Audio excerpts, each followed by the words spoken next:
তো হে গাইছ বৰ্তমান মানে অসমখনত মানে কি চলি আছে কি লেভেলত কি ঘটনা ঘটিছে আৰু সেই আগৰ দিনৰ অসম হৈ থকা নাই এতিয়া বহুত বেছি পৰিৱৰ্তন হৈ গ'ল অসমখন তো আৰু আপোনালোকৰ যিসকলে নিউজ লাইভ চাই বেছিকৈ সেইসকলে গমে পাই আছে যে অসমত কিনো ঘটনা কি ঘটিছে আৰু যিসকলে নিউজ লাইভ চোৱা নাই এই ভিডিঅ'টো চালে সকলোৱে এনে কথা গম পাইছোঁ তো যোৱা বুধবাৰে অসম কেবিনেটত এখন বৈঠক বহে আৰু সেই বৈঠকত ডক্টৰ হিমন্ত বিশ্ব শৰ্মা ডাঙৰে সিদ্ধান্ত গ্ৰহণ কৰে যে যিসকল অসমত বহু বছৰ আগৰে পৰা খিলঞ্জীয়া লোক বসবাস কৰি আহিছে আৰু সেইসকল খিলঞ্জীয়া লোকসকলৰ পৰীক্ষাৰ কাৰণে ডক্টৰ হিমন্ত বিশ্ব শৰ্মা ডাঙৰীয়াই আৰ্ম লাইচেন্সৰ এটা ব্যৱস্থা কৰি দিছে আজি কেবিনেটে সিদ্ধান্ত লৈছে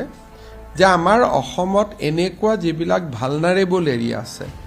তাত খিলঞ্জীয়া জনসাধাৰণক আৰ্ম লাইচেন্স দিয়া হ'ব আৰু সেই লাইচেন্সটো পাবলৈ হ'লে সেই অঞ্চলত বা সেই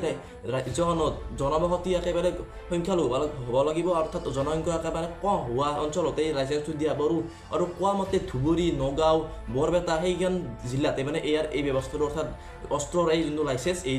ব্যৱস্থাটো দিয়া হ'ব তো এতিয়া মানে বহুতৰে মনত মানে প্ৰশ্ন উঠিব পাৰে যে খিলঞ্জীয়ানো কোনসকল লোকক খিলঞ্জীয়া বুলি গণ্য কৰে তো চোৱা খিলঞ্জীয়া সেইসকল লোক গণ্য কৰা খিলঞ্জীয়া বুলি যিসকল লোকে বহু বছৰ আগৰে পৰা অসমত বসবাস কৰিছে অৰ্থাৎ 1951 চনৰ পূৰ্বৰে পৰা অসমত যিসকল লোকে সেই একে ঠাইতে বসবাস কৰি আহি আছে তেওঁলোকে সেইসকল লোকে খিলঞ্জীয়া বুলি কয় আমি যদি উদাহৰণস্বৰূপে চাবা যাওঁ আমি ৰাভা কছাৰী আহোম সেইসকল লোককে খিলঞ্জীয়া বুলি গণ্য কৰা হয় আৰু চোৱা এই যোনটো ব্যৱস্থা দিলে আৰ্ম লাইচেন্সৰ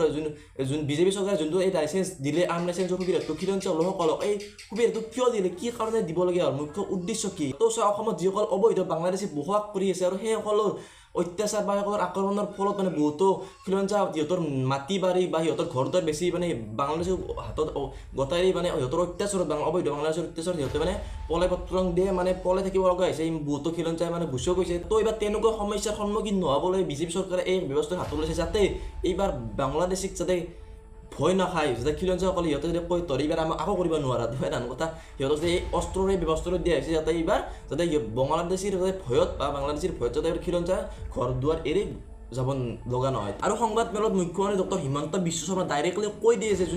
এই যোনটো সুবিধা খিলঞ্জীয়াসকলক যোনটো আৰ্ম লাইচেন্সৰ সুবিধাটো দিছে এই সুবিধাটো অকল সিহঁতক সুবিধাটো মানে লাগে যদি সুবিধাটো দিব কিন্তু সিহঁতক কোনো ধৰণৰ বন্দুক কিনি নিদিয়ে বা বন্দুক কিনি কোনো ধৰণৰ পইচা নিদিয়ে চৰকাৰে বন্দুকটো কিনি নিদিয়ে কিন্তু কোনোবাই যদি লাইচেন্স বিচাৰে আমি তেওঁলোকক উদাৰভাৱে লাইচেন্স দিম যাতে তেওঁলোকে নিজৰ ৰক্ষণাবেক্ষণ কৰিব পাৰে লগতে এটা কথা কৈছে যে সেই অকল খিলঞ্জীয়াসকলে এই ব্যৱস্থাটো বা সুবিধাটো পাব যি অকল খিলঞ্জীয়া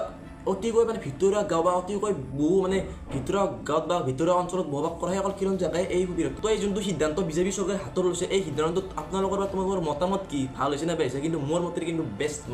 বেষ্ট অফ লাক মানে ভাল আৰু এই ৰংটো বহুতেই ভাল হৈছে তো এই ভিডিঅ'টো প্ৰায় যদি ভিডিঅ' ভাল পাইছে এটা লাইক কৰিব আৰু যদি কিবা এটা হ'লেও মানে কি ক'ব পাৰিছে কিবা এটা আপডেট পাইছে এই ভিডিঅ'টোৰ দ্বাৰা